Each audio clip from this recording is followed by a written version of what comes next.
Guys, welcome back to my channel পরমৌসুমী daily vlog. সবাই কেমন আছো? আশা করি সবাই ভালো আছো। আর প্রতিদিনের মতো আবারও আজকের একটা নতুন ভিডিও নিয়ে চলে এলাম। তো চলো পুরো ভিডিওটা দেখতে থাকো। তো বরমশাই সবেমাত্র অফিস থেকে এসে ফ্রেশ হয়ে আর এই যে বসে বসে আপেল কাটছে আর খাচ্ছে। আপেল বাড়িতে ছিল জানো তো, তবুও নিয়ে এসছে। ও জানতো না যে আপেল আছে বলে, ও ভেবেছে নেই। আর এখন মনে হয় আপেলের দাম সস্তা যাচ্ছে না কি কে জানে, বস্তা বস্তা ভরে আপেল নিয়ে আসছে। বুঝে পাচ্ছি না কি ব্যাপার স্যাপার। কোনো দিন এমনটা হয়নি যে ফল থাকতে থাকতে ফল নিয়ে চলে এসছে। মানে আম থাকতে থাকতে আনে দেখেছি, কিন্তু আপেল থাকতে থাকতে কোনো দিনও আনেনি। যাই হোক, অনেকটা যখন নিয়ে এসছে তাও তো খেয়ে নিতে হবে, না হলে তো নষ্ট হয়ে যাবে না। আপেল খেয়ে আমরা এখন বেরিয়ে পড়েছি জল আনতে। এক ফোঁটাও জল নেই ঘরে, তো আমি সবসময় এনে এনে রাখি। আজকে দেখলাম সন্ধে পর্যন্ত চলে যাবে, তাহলে আর আনবো না। আর তার চেয়ে বড়ো কথা জানো তো, আমার ঘাড়ে লেগেছে। তো কিভাবে লেগেছে বুঝতে পারিনি। তো জল আনতে তো পারবো না, খুবই কষ্ট হতো। তাই ও নিজেই জলটা আনতে যাচ্ছে। অবশ্য আমাকে সাথে করে নিয়ে যাচ্ছে, একা একা আবার যাবে না। জল আনতে যাবে তাই আমাকে সাথে করে নিয়ে যাবে। তার জন্য আমাকে কি বলছে জানো, বলে চলো সারাদিন তো বাড়ির মধ্যে থাকো, একটু হেঁটে আসা হবে তোমার। তো কি আর করা, ও যখন এত করে বললো তাই জন্য আমিও চলে গেলাম, একটু হেঁটেও চলে এলাম। এসে এখন সবাই মিলে মুড়ি, চানাচুর আর কাঁচা লঙ্কা নিয়ে বসে পড়েছি। এরপরে অবশ্য রাত্রের রান্নাটাও বাকি আছে, ওটা করব। এখন সন্ধ্যের টিফিনটা তো আগে খাই। আর হ্যাঁ, বরমশাই বাড়িতে মাঝে মধ্যে আমাকে হেল্প করে না। অনেকে ভাবতে পারো যে আমি হয়তো বলি বলে, না, ও নিজে থেকেই করে, আমি ওকে বলি না। হ্যাঁ, মাঝে মধ্যে যখন দেরি হয়ে যায়, মানে তবুও ওকে বলি না, ও নিজে থেকেই কিন্তু হেল্প করার জন্য এগিয়ে আসে। এটাই তো স্বাভাবিক, তাই না? প্রতিটা বাড়িতে এমনই হওয়া উচিত। হ্যাঁ, ঘরের কাজ আমি সমস্ত কিছুই করি, রান্না বান্নার কাজে মাঝে মধ্যে ও আমাকে একটু হেল্প করে দেয়।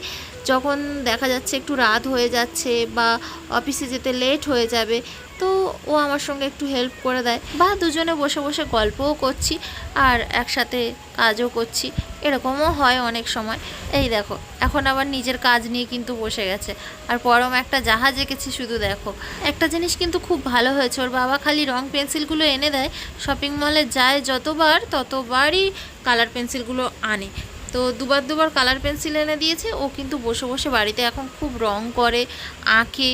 তো এই জিনিসটা কিন্তু আমার খুব ভালো লাগছে যে ও ফোনের নেশা ছেড়ে দিয়ে শুধু জাস্ট রং করছে, আঁকাআঁকি করছে, পড়াশুনোয় মনোযোগ এসছে অনেকটাই। এগুলো কিন্তু খুবই ভালো লক্ষণ। যাই হোক, এখন আমি আটা মাখাতে বসে গেছি, রাত্রে রুটি হবে।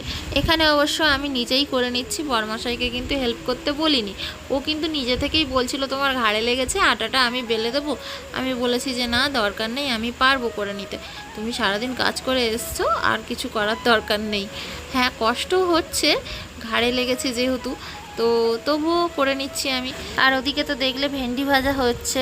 তো রুটি আর ভেন্ডি ভাজা, আর ওবেলায় তরকারি আছে জানো তো। তো ওই তরকারিটা দিয়ে খাওয়া হয়ে যাবে, মানে পটল আলু সবিনের তরকারি। আমরা দুজনে খেতে বসেছি, পরমের কিন্তু আগে খাওয়া হয়ে গেছে, তাই জন্য ও তো গিয়েই শুয়ে পড়েছে। শুয়ে শুয়ে একটু মোবাইল দেখছে এখন, এই মাত্র সবে মোবাইল নিয়েছে। পুরো সন্ধ্যেটা তো একেবারেই মোবাইলে হাত দেয়নি, তাই একটু আধটু দিলাম।